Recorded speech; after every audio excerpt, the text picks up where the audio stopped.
Salam sang debaters. Berani bertanya, berani ditanya. Jangan kerja kau hanya bertanya terus.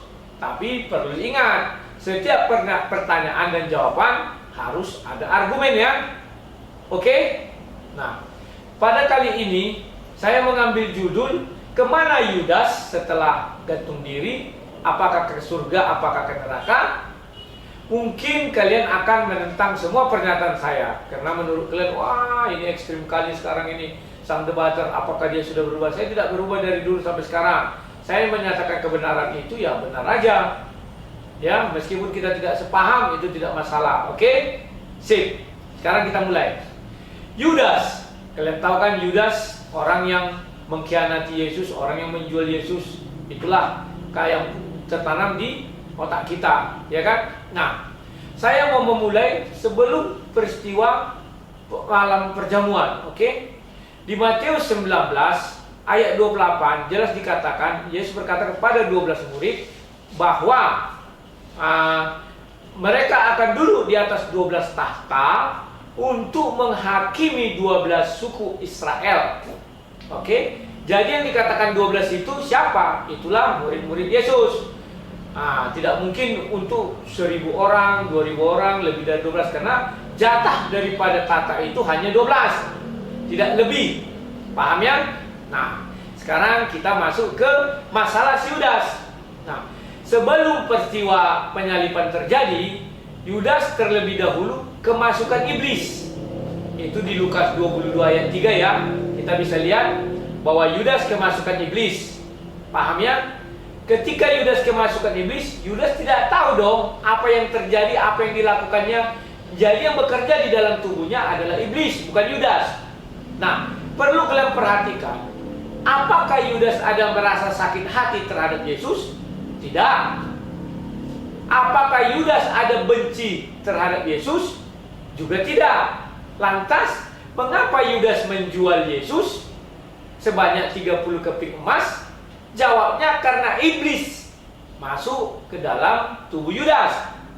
Itu yang pertama ya. Mengapa iblis dibiarkan Yesus masuk ke dalam tubuh Yudas? Karena Yesus pun mengatakan semua harus digenapi. Ini sudah dirancang dari zaman Nabi Yesaya, kan sudah mengatakan. Nah, itulah buktinya bahwa Yohanes mengatakan bahwa saya mempersiapkan jalan untuk Tuhan. Udah, ini bukan pekerjaan sehari 2 hari atau pekerjaan saat itu udah jauh-jauh hari sudah dinubuatkan ya. Oke. Sekarang kita lihat lagi. Woi, bayar utang lo, gue tahu lo di dalam. Beri saya waktu 1 minggu. Gak bisa, lo harus bayar 10 juta. Bagaimana ketika Yesus dalam perjamuan malam mengatakan kepada murid-murid, itu di Lukas 22 tadi ayat 30, bahwa kamu dan aku, katanya kan, akan duduk di atas tahta kerajaan surga untuk menghakimi ke-12 murid suku Israel. Diulangi lagi. Jadi Matius 19 ayat 28 tadi diulangi lagi di Lukas 22 ayat 30. Siapa yang hadir di dalam perjamuan itu? Hanya 12 murid dan Yesus, tidak ada orang lain. Jadi artinya pada malam itu mereka sudah digariskan untuk duduk di dalam kerajaan surga menghakimi ke-12 suku Israel. Oke? Sampai situ paham ya? Nah, kemudian Anda akan mengatakan, loh, Yudas kan sudah berdosa, dia menjual Yesus. Benar. Tidak pernah saya sangkal itu dia sudah menjual Yesus. Bahkan kita tahu yang lebih payah lagi di Matius 27 ayat 5. Kalian tahu kan Yudas apa yang terjadi? Dia gantung diri setelah mengetahui Yesus dijatuhi hukuman mati. Paham ya? Paham kan? Kalian akan mengatakan ambil seluruh ayat-ayat yang ada di kitab di Bible kan, kalian ambil mengenai bunuh diri, membunuh manusia, menghilangkan nyawa, itu adalah dosa. Memang dosa. Saya tak pernah menentang itu. Ketika Yudas bunuh diri, dia berdosa. Nah, lantas kenapa sang debaters Rudi Yohanes bisa mengatakan Yudas masuk surga? Kan ini lagi pernyataannya kan. Kalian paham di mana kenapa saya katakan Yudas masuk surga? Nah, ini jawabnya. Kita buka ya. Oke, perhatikan. Ketika Yudas bunuh diri, maka Yesus pada saat itu masih hidup, belum menyerahkan nyawanya ya. Ingat, Yesus menyerahkan nyawanya dan menerima kembali. Sudah pernah saya ulas kemarin bahwa yang dimaksud dengan itu adalah tidur. Sebelum Yesus menyerahkan nyawanya, maka Yesus mengatakan, Bapa, ampunilah mereka sebab mereka tidak mengetahui apa yang mereka perbuat. Sampai situ paham ya? Ya, itu bisa kita lihat di Lukas 23 ayat 34 ya. Yesus mengatakan hal tersebut. Nah, sekarang ketika Yesus mengatakan hal itu, siapa saja yang diampuni? Mereka itu artinya orang banyak. Semua orang yang terlibat di dalam peristiwa ini diampuni oleh Yesus. Mengapa? Sebab orang ini nggak tahu apa yang mereka perbuat. Apalah sakit hati orang itu sama Yesus? Semua ini adalah sebuah rancangan keselamatan yang sudah jauh-jauh hari sudah diberitakan. Ini hanya penggenapan. Sehingga orang-orang itu melakukan apapun itu, mereka tidak mengetahui apa yang mereka perbuat. Dia sendiri mengatakan, bukan saya loh. Kalau saya katakan sih, wah orang itu tahu. Buktinya mereka menangkap Yesus, buktinya mereka membuat skandal, membujuk Yudas segala macam. Itu kan saya bilang. Yesus mengatakan, tidak tahu mereka apa yang mereka perbuat. Oke? Nah, sekarang saya buat urutannya ya. Urutannya sebagai berikut. Perhatikan baik-baik ya. Urutannya adalah, pertama, Yudas kemasukan iblis dan dia menjual Yesus. Oke, berdosa. Setelah itu, Yesus menjanjikan orang yang hadir dalam perjamuan itu akan masuk ke dalam kerajaan surga, termasuk Yudas. Oke. Setelah itu, Yudas bunuh diri. Yudas pun berdosa. Dosanya kalau kalian bilang besar-besar, oke ya. Setelah itu Yesus mengampuni. Artinya Yesus mengampuni, artinya orang ini sudah tidak berdosa lagi. Oke? Nah, bedakan antara apabila Yesus menyerahkan nyawanya lebih dahulu, baru Yudas bunuh diri. Paham ya? Artinya ketika Yesus mengatakan ampunilah mereka sebab mereka tidak tahu apa yang mereka perbuat. Setelah itu Yudas bunuh diri, sudah diampuni Yudas, terus dia bunuh diri, itu namanya berdosa, maka dia ke neraka. Tetapi yang terjadi kan tidak. Sebaliknya, Yudas mati lebih dahulu, baru diampuni. Paham ya? Sehingga Yudas tidak bisa berbuat dosa lagi karena dia sudah mati. Namun apabila diampuni lebih dahulu, baru dia bunuh diri, artinya berbuat dosa. Paham ya? Itulah dasar saya mengatakan kenapa Yudas ke surga. Sebab dosanya sudah diampuni dan dia tidak bisa berbuat dosa lagi. Loh, mungkin kalian mengatakan Yudas sudah mati. Mana bisa orang mati dia apa-apain? Siapa bilang?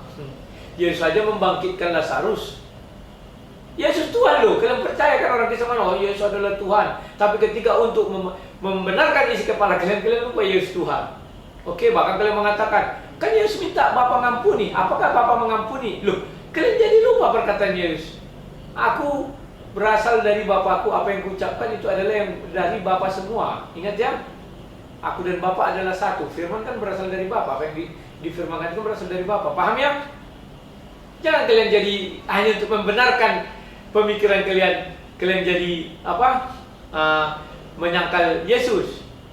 Oke? Nah, sekarang banyak orang mengatakan, kok Yesus tidak menyelamatkan Yudas? Siapa bilang Yesus tidak menyelamatkan Yudas? Yesus menyelamatkan Yudas, maka Yesus mengatakan ampunilah mereka. Ampunilah Yudas. Paham ya? Yudas diampuni. Sehingga dia masuk ke dalam daftar 12 orang yang duduk di atas tahta kerajaan surga. Loh, kalian mau berkata, bukankah Yudas sudah diganti dengan Matias? Matias tidak pernah dijanjikan Yesus duduk di atas tahta. Tidak, dia tidak menerima janji itu. Rasul Paulus juga tidak menerima janji itu. 120 orang yang di loteng juga di luar 11 murid ya, karena satu Yudas sudah mati, tidak juga menerima janji itu. Janji di atas tahta hanya kepada 12 murid, tidak bisa dibatalkan siapapun. Paham ya? Paham dah? Nah, sekarang kalian punya bahan apa lagi untuk membantah pernyataan saya? Biarpun kalian mengatakan tacap apapun kalian kenakan kepada saya nggak takut. Saya nggak permasalahkan itu. Mau kalau bilang sesat, mau bilang ini, tidak masalah bagi saya itu. Penting saya mempunyai hak untuk berbicara kebenaran. Oke, saya tahu. kalian akan mengutip yang ada di Yohanes 13 ya, ayat 27.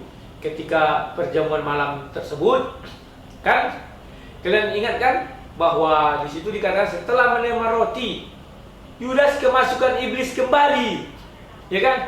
Dan Yudas pergi meninggalkan perjamuan. Artinya mungkin kalian mengatakan, loh, Yudas kan tidak ikut ketika Yesus mengatakan, kamu dan aku akan duduk dalam kerajaan surga menghakimi 12 murid, ya kan? Itu alasan kalian kan? Jadi 11 orang yang duduk, terus satu orang lagi dari mana? Kan begitu, ya kan? Nah, sekarang perhatikan baik-baik. Oke, kalian buatnya dasar itu. Kalian lupa. Yang pertama di Matius 19 ayat 28, itu Yudas di dalamnya. Itu gak dicabut-cabut loh. Firman Allah itu kekal. Maka di Matius 19 ayat 28 diulangi lagi di Lukas 22 ayat 30. Yudas ada dalamnya. Sekarang kalian permasalahkan Yohanes 13 ayat 30, 27 sampai 30 dia setelah Yudas menerima roti dia kemasukan iblis. Yesus ada di dekat Yudas loh. Kenapa Yesus tidak mau mengusir iblis yang ada dalam Yudas? Kan tinggal bilang Yesus bilang, "Enyalah engkau iblis," maka iblis enyah. Kenapa? Ayo coba dijawab. Kalau memang Yudas itu berdosa besar. Karena Yesus kan sudah mengatakan ini harus terjadi, harus digenapi. Bukan tidak bisa Yesus mengatakan enyah kau iblis ya. Maka enyah iblis dari Yudas tersadar. Dia tidak punya dendam, tidak punya sakit hati, tidak punya kemarahan terhadap Yesus. Maka dia tidak akan melakukan apa-apapun terhadap Yesus. Yang punya masalah itu kan iblis sama Yesus. Iblis tidak senang sama Yesus. Tahu ya? Paham ya? Maka ketika dibawa di gunung, iblis di Matius 4 itu iblis mencoba Yesus. Yesus mengatakan enyalah engkau iblis. Maka iblisnya. Nah, Yudas kan tinggal bilang Yesus enyalah engkau iblis. Gampang, sama seperti Petrus mengumus pedangnya, cuk, dipenggal itu telinga orang tuh. Putus kan? Ingat di Matius 26 ya, ayat 53 sampai 54. Yesus mengatakan sama si Petrus ya, Petrus. Apa kata Yesus? Sangkamu aku tidak bisa meminta bala bantuan, ya kan? Bahwa Bapa mengirim malaikatnya. 12 dibanding bilang Yesus kan 21 orang pun, satu malaikat pun sebenarnya habis itu semua, ya kan? Tapi sudah mau, ini harus digenapi. Sudah mulai dapat bayangan ya, bahwa Yudas bertingkah laku bukan atas dasar kemauannya sendiri, tetapi karena kemauan iblis. Iblis masuk ke dalam dirinya. Bukan dia menimbulkan pikiran iblis di pikirannya. Beda loh. Misalnya kita buat kejahatan nih. Kita lihat benda, aduh aku mau mencuri. Nah, itu kan pikiran kita yang membuat sesuatu yang jahat. Kalau ini kan enggak. Yudas tak ada niat jahat sama Yesus. Apa? Dendam tidak. Marah tidak. Dengki, keci tidak. Dia adalah murid. Paham ya? Nah baik. Kalian membuat sebuah Yudas sudah pergi, jadi tidak masuk di dalam kumpulan itu. Oke? Perhatikan. Yohanes 13 itu ayat 30 diucapkan di mana?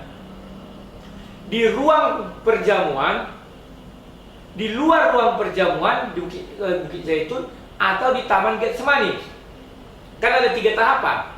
Dari ruang perjamuan, Yesus dan murid-murid berangkat ke Bukit Zaitun. Dari Bukit Zaitun, di Bukit Zaitun itu ada namanya Taman Getsemani. Itu yang terakhir, ya kan? Nah, perhatikan. Di situ ada ucapan Yesus kepada Petrus, ya. Kalau kalian nanti melihatnya itu, kita bisa lihat bahwa Petrus menyangkal Yesus itu sebanyak 3 kali. Di Matius 26 ayat 34 bisa kalian lihat, di Markus 14 ayat 30, di Lukas 22 ayat 34, ya. Semua peristiwa itu tidak di dalam ruang perjamuan, tetapi lihat judul perikop di Bukit Zaitun. Kan dibilang, setelah bernyanyi, Yesus dan murid-murid naik ke Bukit Zaitun. Disitulah dikatakan bahwa Petrus, sebelum ayam berkokok, 3 kali engkau akan menyangkal aku. Kita ambil kata kuncinya dari situ. Nah, 3 ayat menjelaskan itu di Bukit Zaitun. Yohanes belum dijelaskan itu kejadiannya di mana. Lantas bagaimana kita bisa mengetahui kejadian itu di mana? Kita buka Yohanes 18 ayat 1. Nah, waktu itu Yesus dan murid-murid langsung ke sebuah taman. Taman itu apa? Getsemani. Oke? Nah, sementara di Matius, Markus, Lukas urutannya ke Bukit Zaitun dulu, dari Bukit Zaitun ke Getsemani. Sementara di Yohanes 18 langsung ke Taman Getsemani, ke taman, sebuah taman ya. Paham ya? Jadi, sebelum ke Taman Getsemani ini tidak ada ayat yang bertentangan ya. Kalau dulu memang saya agak bingung melihat ini kok yang tiga ini di Bukit Zaitun, yang satu lagi kok di dalam ruangan, di ruang apa itu ya, perjamuan.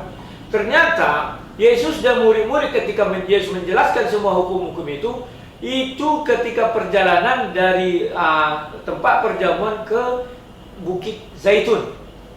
Paham ya? Jadi tidak ada yang bertentangan kan? Buktinya apa? Ayat percakapan Yesus kepada Petrus. Itu semua diucapkan di Bukit Zaitun. 3 ayat, 3 kitab mengatakan di Bukit Zaitun. Dan di Yohanes 13 itu memang tidak dijelaskan di mana. Tetapi kita lihat Yohanes 18. Di situ dia langsung lompat ke Getsemani. Artinya sebelum Getsemani kan Bukit Zaitun. Paham ya? Jadi tidak ada yang bertentangan. Jadi bahwa Yudas di dalam ruangan ketika diucapkan di Lukas 22 ayat 30 tersebut. Dan itu hanya dari 4 kitab, cuma di Lukas 22 ayat 30 itu diucapkan Yesus. Paham ya?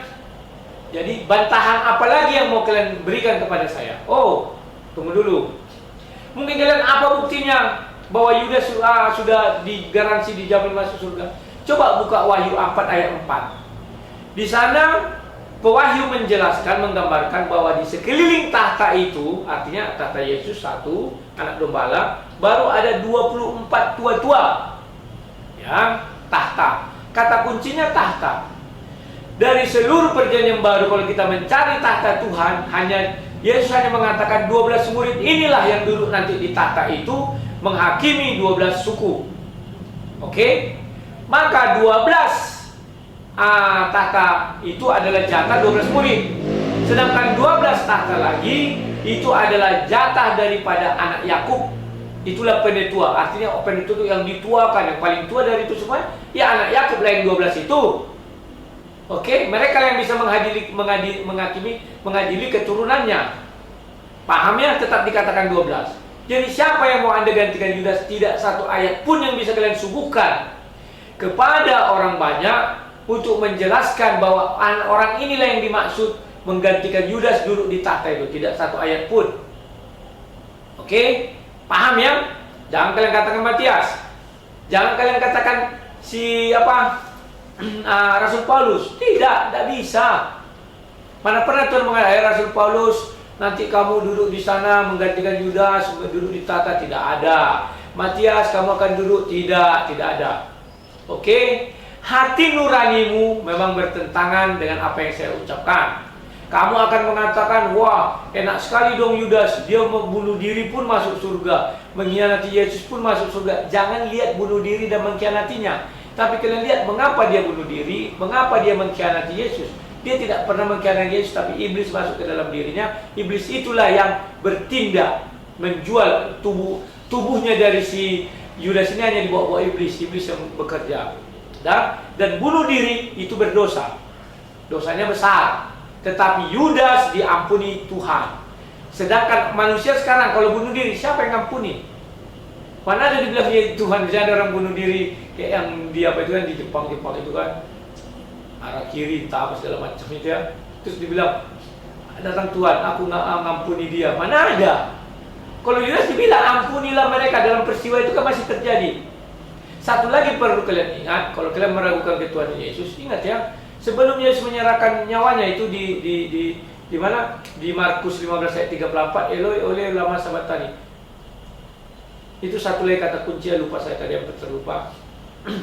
Allahku, mengapa engkau meninggalkan aku? Artinya di situ ada perpisahan firman dan yang punya firman. Maka ke Yohanes 1 ayat 1 terpenuhi. Firman bersama-sama dengan Allah, maka firman adalah Allah. Andai kata kalimat pengampunan itu diucapkan Yesus setelah berpisah antara daging dan roh Allah, maka Yudas masuk neraka. Sebab daging tidak punya kekuatan mengampuni dosa. Paham ya? Ngerti maksud saya? Ketika Yesus sebelum menyerahkan nyawanya kan tinggal daging aja lagi. Karena sudah berpisah. Allahku, mengapa engkau meninggalkan aku? Paham ya? Nah, itu juga kata kunci. Andai kata Yesus mengatakan, Bapa ampunilah mereka, setelah Roh Allah pergi meninggalkan Yesus, Yudas masuk neraka. Paham ya? Ketuhanan Yesus itu hanya terpenuhi jika Yohanes 1 ayat 1 ya. Bapa firman bersama-sama dengan Allah, maka firman adalah Allah. Paham ya? Nah, itu diucapkan Yesus ketika roh belum terpisah. Ingat, Alkitab itu adalah berasal dari Tuhan. Jadi semua dibuat secara terurut. Sanggahan A, ini jawabnya. Sanggahan B, ini jawabnya. Semua sudah saya jelaskan. Sekian dan terima kasih. Jangan lupa ya di subscribe. Subscribe ya. Tujuannya apa?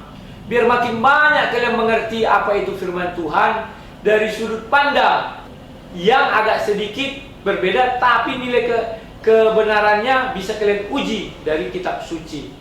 Paham ya? Mungkin kalian tidak pernah mendengar apa seperti yang saya sebutkan ini. Mungkin kalian merasa aneh, tapi itulah faktanya. Saya tidak nambahin, saya kurangi. Semua ayat sudah saya berikan. Oke, sekian dan terima kasih.